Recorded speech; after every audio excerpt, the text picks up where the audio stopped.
Bakal calon wakil presiden atau cawapres yang mendampingi Anies Baswedan akan diumumkan sebelum 16 Juli 2023. Anies Baswedan diketahui menjadi bakal calon presiden atau cawapres dari Koalisi Perubahan untuk Persatuan atau KPP di Pilpres 2024. Anies Baswedan mengungkapkan satu nama sudah mengerucut menjadi bakal cawapres pendampingnya. Namun, Anies Baswedan enggan memberikan bocoran kriteria bakal cawapresnya.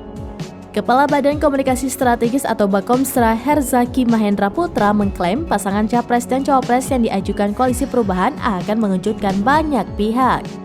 Menurutnya, sosok pendamping Anies Baswedan yang akan diumumkan itu sudah ditunggu oleh rakyat. Mengenai cawapres Anies Baswedan yang disebut sudah mengerucut ke satu nama, Ketua Umum Partai Demokrat Agus Harimurti Yudhoyono atau AHY dinilai berpeluang.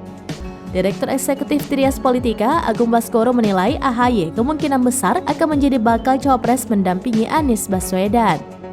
Ia menjelaskan secara institusional Demokrat mempunyai posisi tawar yang kuat. Selain memiliki elektabilitas partai, Demokrat juga disebut mempunyai pengaruh terkait kelangsungan Koalisi Perubahan untuk Persatuan atau KPP. Agung menambahkan secara elektabilitas AHY jauh lebih unggul dari Khofifah Indar Parawansa atau Ahmad Heriawan atau Aher.